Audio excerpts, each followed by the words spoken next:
고린도후서 11장 16절부터입니다. 고린도후서 11장 16절 읽겠습니다. 내가 다시 말하노니 누구든지 나를 어리석은 자로 여기지 말라. 만일 그러하더라도 내가 조금 자랑할 수 있도록 어리석은 자로 받으라. 내가 말하는 것은 주를 따라 하는 말이 아니요 오직 어리석은 자와 같이 기탄 없이 자랑하노라.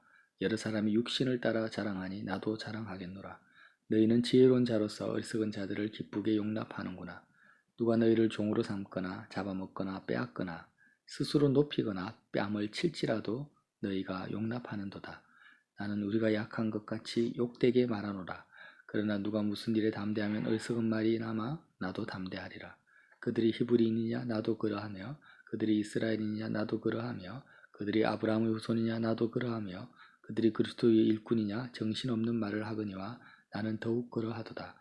내가 수고를 넘치도록 하고 옥에 갇히기도 더 많이 하고 매도 수없이 맞고 여러 번 죽을 뻔하였으니 유대인들에게 40에서 하나 강한 매를 5번 맞았으며 3번 태장으로 맞고 1번 돌로 맞고 3번 파선하고 일주야를 깊은 바다에서 지냈으며 여러 번 여행하면서 강의 위험과 강도의 위험과 동족의 위험과 이방인의 위험과 시내의 위험과 광야의 위험과 바다의 위험과 거짓 형제 중의 위험을 당하고 또 수고하고 애쓰고 여러 번 자지 못하고 줄이며 목마르고 여러 번 굶고 춥고 헐벗었노라. 이 외에 일은 고사하고 아직도 날마다 내 속에 눌리는 일이 있으니 곧 모든 교회를 위하여 염려하는 것이라. 누가 약하면 내가 약하지 아니하며 누가 실족하게 되면 내가 애타지 아니하더냐. 내가 부득불 자랑할진대 내가 약한 것을 자랑하리라. 주 예수의 아버지 영원히 찬송할 하나님, 내가 거짓말하지 않는 것을 아시느니라. 다메섹에서 아레다 왕의 고관이 나를 잡으려고 다메섹 성을 지켰으나 나는 광주리를 타고 들창문으로 성벽을 내려가 그 손에서 벗어났노라. 아멘. 바울이 자기 자신을 거짓 사도, 거짓 사역자들과 자기 자신을 비교하기 위하여서 부득불 자신에 대해서 이야기를 하는데요. 바울이 생각하는 어리석은 자, 성경이 말씀하시는 어리석은 자는 어떤 사람이냐면 육신을 따라 자랑하는 사람이라고 합니다. 그래서 자신의 육신을 따라 자랑한다라는 것은 자신의 행위, 자신의 과거의 경험, 주님을 위하여 수고하고 애쓰고 노력했던 그런 일들을 자랑하는 것을 육신을 따라 자랑한다 이렇게 표현을 하는 거죠.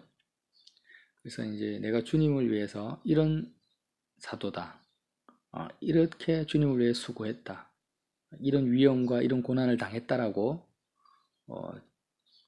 사람들 앞에 이야기하는 것 자체가 육신을 따라 자랑하며 지혜로운 자가 아니라 어리석은 자라고 정의를 내려버립니다.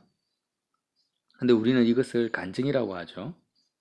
그래서 복음을 전하다가 이런 위험을 당했고 또 이런 고통을 당했고 이런 역경을 겪었다라고 이야기하는 것이 그냥 영적인 간증이다 이렇게 생각하지만 이런 말들이 어떤 중심으로 하느냐에 따라서 어리석은 자가 되어버릴 수 있고 정신없는 자는 미친 말, 정신병자의 말이 될 수도 있다 이렇게 바울이 정의하고 있다라는 거죠.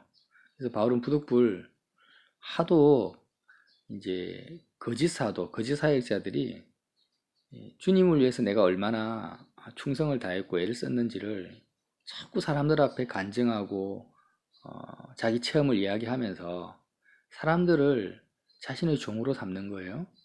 잡아먹고 영적으로 잡아먹고 빼앗고 스스로를 높이고 상대방은 낮춘다라는 거죠. 이런 영적 간증을 통하여서 그래서 20절 보면 누가 너희를 종으로 삼거나 잡아먹거나 빼앗거나 스스로 높이거나 뺨을 칠지라도 너희가 용납하는도다. 너희는 지혜로운 자로서 어리석은 자들을 이렇게 자랑하는 자들을 기쁘게 용납하는구나 이렇게 말씀하십니다. 그래서 우리가 이런 내용들을 볼 때 잘 분별해야 된다는 거죠. 이렇게 자기 자신을 높이고 영적인 사람이라고 주장하는 사람들이 의도하는 것은 뭐냐면 사람을 종으로 삼는 거예요. 누가 너희를 종으로 삼거나 자기의 종으로 삼는, 하나님의 종으로 삼는 게 아닙니다. 그래서 말씀을, 복음을 통하여서 하나님이 우리에게 주신 것은 영원한 자유, 사람의 종이 되지 않고 세상의 종이 되지 않는 오직 하나님의 종만으로, 그리스도의 신부만으로 살아갈 수 있는 그런 자유를 주셨다라는 것입니다. 그런데 이 자유를 사람에게 다 빼앗겨 버립니다. 어떤 사람요? 자기를 높이고 자기를 자랑하는 그런 잘못된 길을 가는 사역자들에게 성도들이 그런 사람의 종이 되어 버린다라는 거죠. 그런 걸 용납하면 안 된다라는 말이죠. 그래서 인자는 성기로 왔다. 이 말씀은요, 예수님은 사람의 종이 아니고 오직 하나님 아버지, 정말 만왕의 왕이시기 때문에 사람을 섬길 수가 있었다라는, 병자나 귀신 들린 사람이나 세리와 장기조차도 주님이 그들의 발을 씻기실 수 있었던 진정한 섬기는 자로서 종된 삶을 살 수 있었던 이유는 주님의 마음속에는 마귀나 세상이나 사람들의 종으로 살지 않는 진정한 자유를 누리고 계셨기 때문에 섬기는 자로 살 수 있었다라는 것입니다. 그런데 우리가 마음이 묶여버리면은요, 사람들에게 묶이고 상황에 묶이고 일에 묶여버리면 또 사람들의 눈치를 보고 이렇게 살아가면은요, 섬기는 자로 살 수가 없어요. 그래서 내가 사람의 종이 된다라는 것은 그 사람의 지배를 받는 것이 아닙니다. 그 사람의 조종을 받는 게 아니라 오직 하나님 아버지의 말씀에만 쫓아 성령의 다스림 속에만 들어갈 때만, 성령의 다스림 속으로 들어갈 때만 사람을 섬길 수 있다. 이 전제를 가지고 있어야 됩니다. 그래서 이런 거짓 사도, 잘못된 사역자들의 그런 영육간의 지배 속으로 들어간 사람은요, 이제 사람의 종이 되어버리고 또 사람을 섬기는 자가 아니라 똑같이 다른 사람을 직간접적으로 나의 종으로 삼고자 하는 그런 욕망에 사로잡혀 버린다. 사람을 계급화시켜 버립니다. 나는 이렇게 충성 봉사했는데 너는 나를 기준으로 해서, 자기 자신을 기준으로 해서 너는 나보다 못하다. 이 사람은 나를 기준으로 해서 나보다 탁월한 사람이다. 이런 식으로 사람을 볼 때 자기를 기준으로 해서 높낮이를 정하고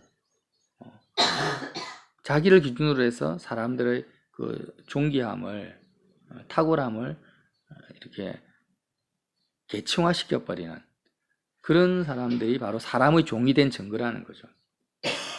그래서 바울은 그렇게 이미 거짓 사역자들의 종이 되어버린 고린도 교회 성도들을 자유케 하기 위해서 부득불 자랑을 하는 거죠.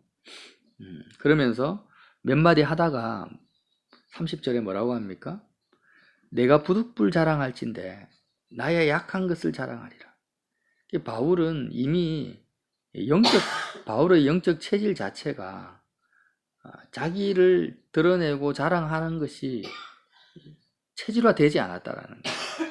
그냥 이야기하다가 다시 자기를 자랑할 수가 없고 오히려 자기 약한 것을 자랑하는 것으로 바뀌어버려요. 바울의 타고난 성품 자체가 자랑하는 것이 아니라 자랑하지 않고 겸손한 것이 아니에요. 바울의 성품 자체가 겸손한 게 아니고 이미 바울은 복음으로 인해서 성령의 사람이니까 성령의 다스림 속에 들어왔기 때문에 자기 자신을 이야기하다가 중간에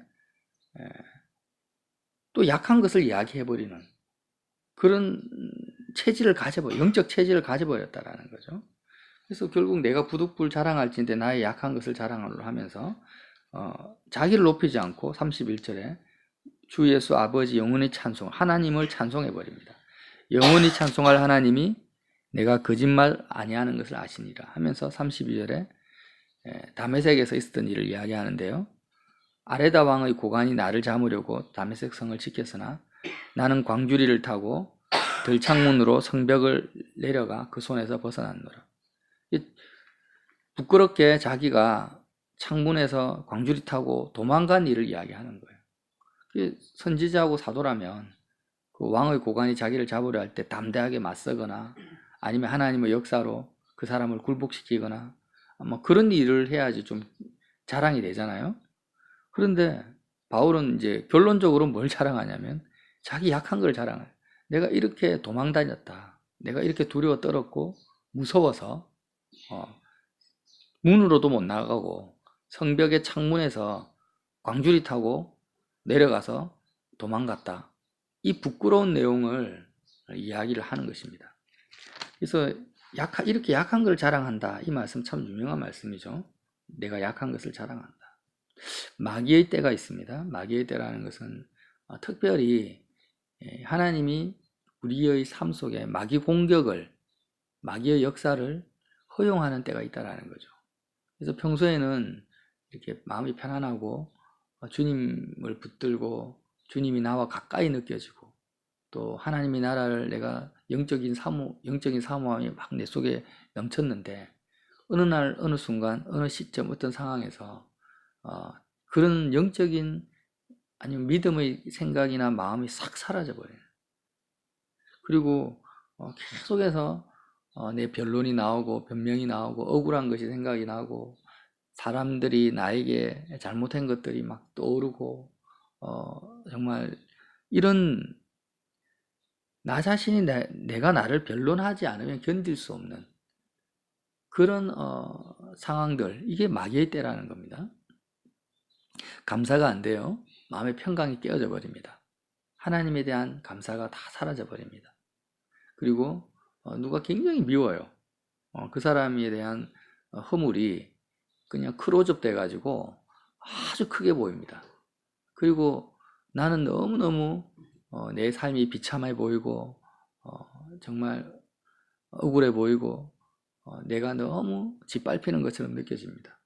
이런 감정과 상황과 이런 상태가요, 마귀 공격이, 영적인 공격이 극심할 때 이런 상황에 우리의 마음이 처해진다라는 거죠. 그게 어떻게 표현하면 마귀의 때다.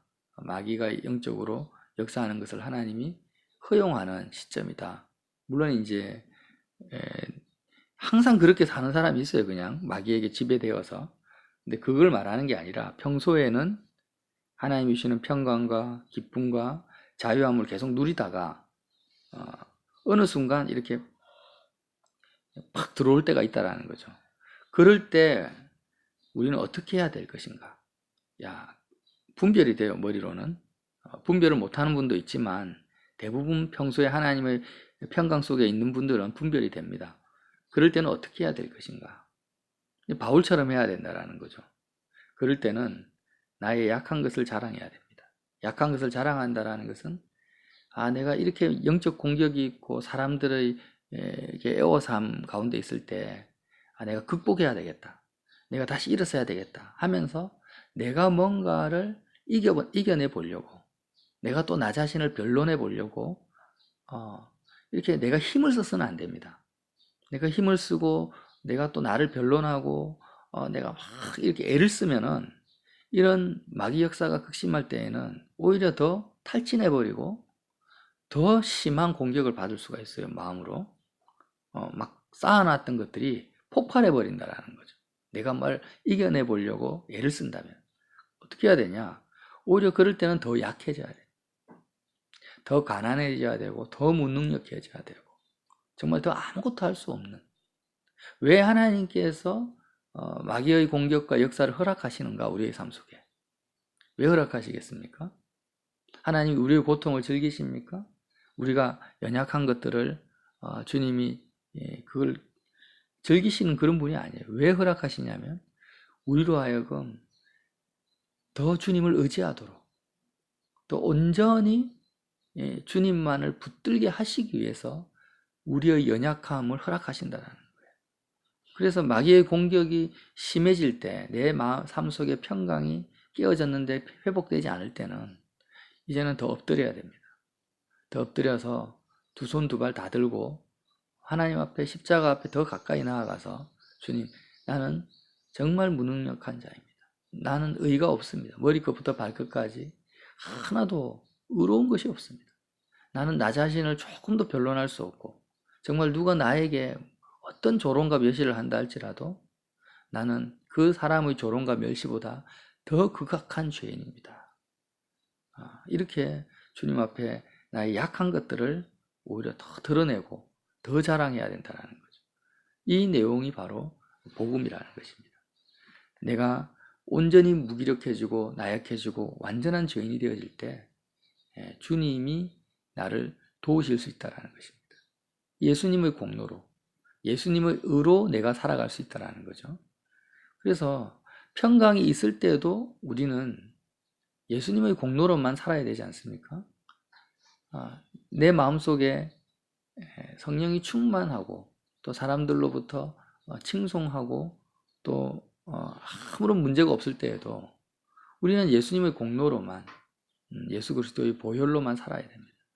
그런데 하물며 이렇게 영적인 공격을 받고 사람들로 에워싸임 받을 때, 짓밟힐 때 그럴 때는 더 예수님의 공로를 붙들어야 되고 더 주님의 피 붙들어야 됩니다. 그러니까 그렇게 하려면 우리는 약한 것을 자랑할 수밖에 없습니다. 하나님을 높여야 됩니다. 내가 무너질 때, 내 마음이 깨어질 때 찬송이 무기입니다. 찬송이 뭡니까? 오직 하나님만을 높이는 거죠. 주님은 강하십니다. 주님은 전능하십니다. 주님은 모든 것의 주관자이시고 찬송받으시라. 예수님께서요, 전능하신 하나님이시고 창조주 하나님이셨습니다. 근데 주님이 우리를 구원하시기 위해서 마귀의 올무에, 죄악의 올무에 끌려다니는 나를 구원하시기 위해서 주님이 취하신 행동은 뭐냐면 주님의 모든 강하심과 능력을 다 버리신 거죠. 다 버리시고 목수의 아들로서 마국간에서 가장 연약한 아기의 모습, 아무것도 할 수 없는 이 지구상에서 가장 연약한 자의 그 위치로 주님이 내려오신 것입니다. 그러니까 우리를 구원하시기 위해서 하나님의 능력과 부활의 능력이 나타나게 하기 위한 주님의 선택은 뭐냐? 강해지시는 것이 아니고 자신의 강함조차도 다 내려놓고 약해지신 것이라는 거죠. 그래서 우리도 주님의 그 길을 가야 된다는 거죠. 우리가 할 수 있는 최고의 강함은 무엇인가?